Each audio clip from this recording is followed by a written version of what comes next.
Schwarz-Weiß-Gebäck sind meine Lieblingsplätzchen. Für Schwarz-Weiß-Gebäck braucht es nur eine Handvoll Zutaten und etwas Zeit und schon kannst du dich und deine Lieben mit tollen Plätzchen beglücken. Hi, ich bin Marius, willkommen hier bei Probieren geht über Studieren und in diesem Video lade ich dich herzlich dazu ein, dass du mir beim Schwarz-Weiß-Gebäck machen über die Schulter schaust und vielleicht kann ich dich ja auch motivieren, dass du das selbst mal probierst. Schwarz-Weiß-Gebäck ist so lecker, Leute. Ich kann es wirklich jedem empfehlen. Gut, dann fackeln wir mal nicht lange, sondern gehen direkt an die Teigherstellung. Wir brauchen Butter, dann Mehl, wir brauchen Eiweiß, wir brauchen Backkakao, wir brauchen Zucker und wir brauchen Salz. Im ersten Schritt gebe ich den Zucker in die Schüssel und mache dann hier noch 2 Prisen Salz dazu. Das mische ich dann kurz durch. Und im nächsten Schritt, da kommt dann die Butter hinzu.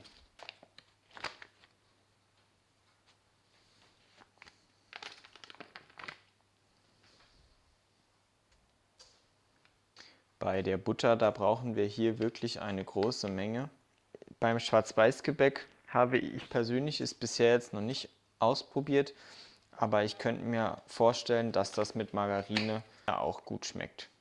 Im nächsten Schritt muss dieses Butter-Zucker-Gemisch dann verknetet werden. Ich mache das immer so, dass ich dann erstmal kleinere Stücke mache.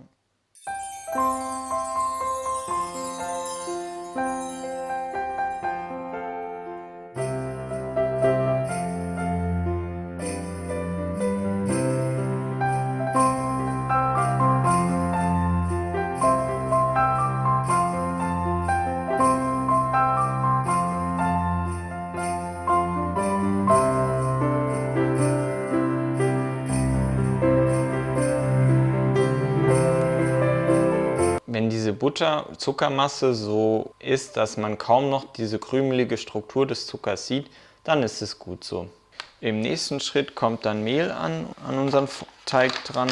Welche Art von Mehl scheint nicht so wichtig zu sein, denn im Rezept steht einfach nur Mehl.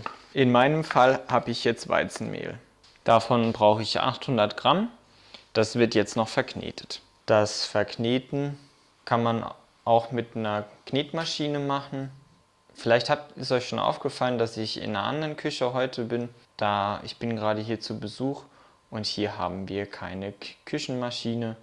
Deswegen mache ich das hier alles per Hand. Aber es ist ja auch so ganz schön, ganz sinnlich. Dieses Backen ist ja auch ein Erlebnis, das man in unserem hektischen Alltag gar nicht mehr so oft in seiner Reinform genießen kann. Sobald das Mehl in dem Teig drin ist, ist es auch deutlich angenehmer zu kneten. So Butter-Zucker-Pampen, die sind immer eklig zu kneten. Das sind die ganze Hände voller Fett. Das kennt ihr vielleicht aus meinem Croissant-Video.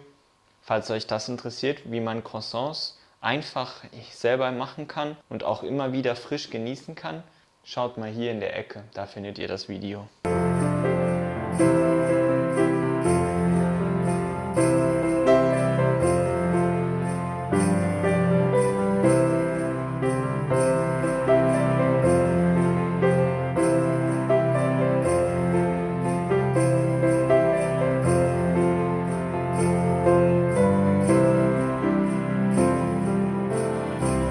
Nach so einer Viertelstunde Kneten ist der Teig relativ gleichmäßig und jetzt kann ich damit weiterarbeiten.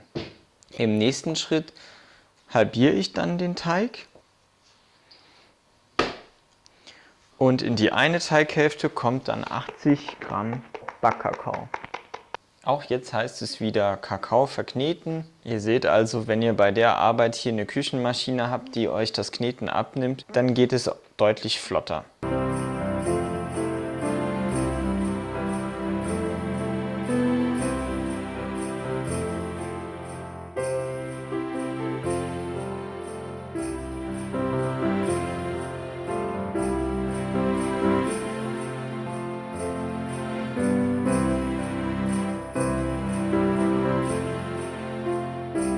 Jetzt könnt ihr den hellen und den dunklen Teig schön nebeneinander sehen und man kann sich gut vorstellen, wie das dann gleich aussehen wird. Im nächsten Schritt müssen die Teige jetzt in den Kühlschrank, damit die nochmal abkühlen und die Butter nochmal fester wird. Im Rezept steht, dass man die in Folie einpacken soll. Dann bin ich mal obrigkeitsgläubig und mache das mal. Packe ich den mal hier in mein Polyethylenkleid.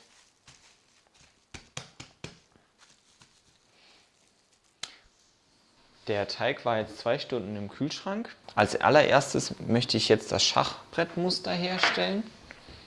Dazu schneide ich mir hier mal ein größeres Stück ab. So.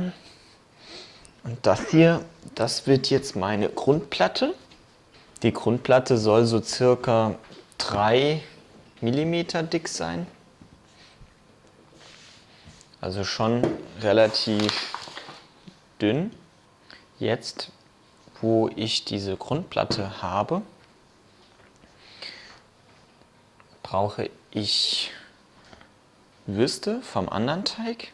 So schnappe ich mir hier dieses Stück.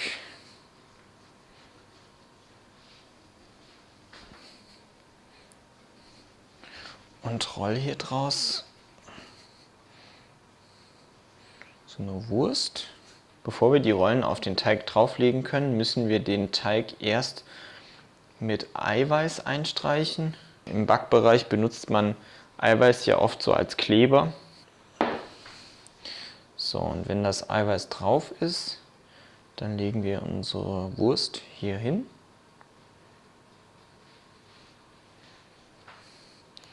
Damit wir jetzt ein schön abwechslungsreiches Schachbrettmuster kriegen, brauchen wir jetzt die Wurst in der anderen Farbe.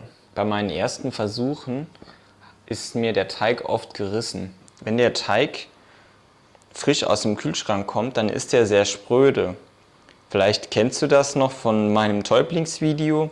Dort hatten wir ja die Sprödblättler kennengelernt. Das findest du hier in der Ecke. Damit das nicht mehr so brüchig ist, bietet sich das an, die hier so, den Teig ein bisschen vorzukneten, vorzuwärmen. Dann geht auch das Herstellen dieser Würste deutlich schneller von der Hand. Wichtig, wenn ihr eure erste Schicht fertig habt, dann ist es wieder daran zu denken, dass ihr bei der zweiten Schicht wieder eine Schicht Eiweiß drauf macht.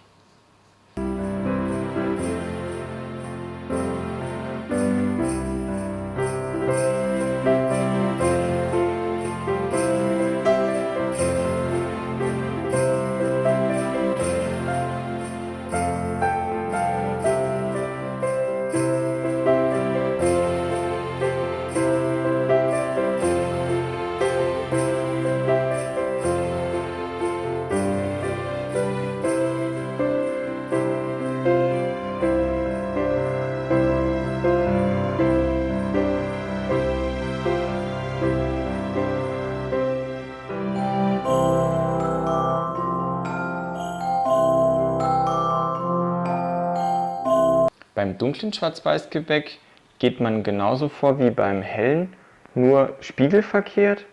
Also hier ist das Motiv genau andersherum.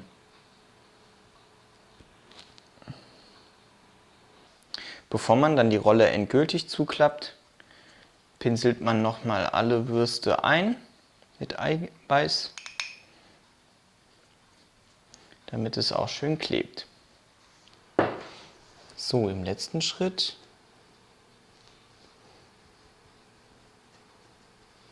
muss dann der Außenteig hochgeklappt werden. Wenn er etwas dicker ist, so wie hier bei mir, dann geht es auch deutlich besser, als wenn man ihn zu dünn ausgerollt hat, was ich eben bei meinem ersten Versuch gemacht hatte. Die Teigrollen konnten jetzt eine Weile im Kühlschrank ruhen. Hier muss ich mal noch Platz machen für die Plätzchen. Hier habe ich nochmal Baguette gebacken. Falls euch das interessiert, wie ihr Baguette selber backt, schaut mal hier in der Ecke.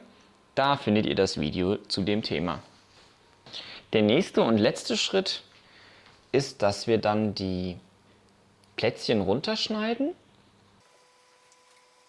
Also, wir schneiden die ungefähr so einen halben bis einen Zentimeter dick. Und ihr seht schon, hier gibt es dann so ein ganz hübsches Schachbrettmuster. Das Schwarze sieht jetzt so aus. Also wenn man sich da noch mehr Mühe gibt und das wirklich auch schön gerade mit dem rechten Winkel sozusagen alles macht, dann sieht das noch ein bisschen hübscher aus.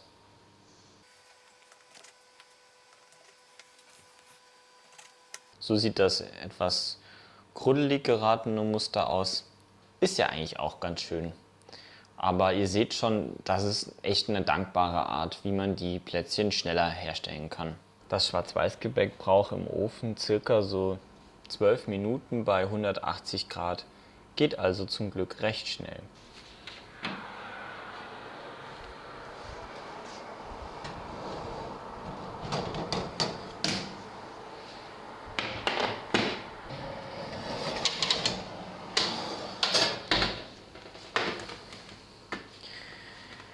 Mittlerweile ist es 1 Uhr nachts und endlich sind die Plätzchen fertig. Ja, ich zeige die euch mal aus der Nähe. Ja, so sind die Plätzchen jetzt geworden.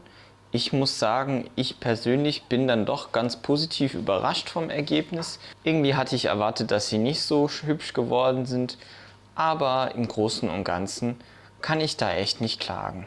Du hast gesehen, es ist zwar etwas Arbeit, das Schwarz-Weiß-Gebäck herzustellen, aber wenn man nicht, so wie ich, das Schachbrettmuster macht, sondern dieses Rollmuster, dann ist es schon mal deutlich weniger Arbeit. In diesem Sinne möchte ich dir Mut machen, dass du dich ans Schwarz-Weiß-Gebäck rantraust. Du hast gesehen, es ist ziemlich simpel und es schmeckt halt wirklich genial. Also es ist so ein leckeres Plätzchen. Eine Weihnachtszeit, die ich ohne Schwarz-Weiß-Gebäck habe, ist für mich keine Weihnachtszeit. In diesem Sinne wünsche ich dir viel Freude beim Nachbacken. Ich wünsche dir und deinen Lieben eine schöne, besinnliche Adventszeit. Lass dich nicht von der Weihnachtshektik stressen. Weihnachten ist mehr als nur irgendwelche Geschenke rankarren zu müssen.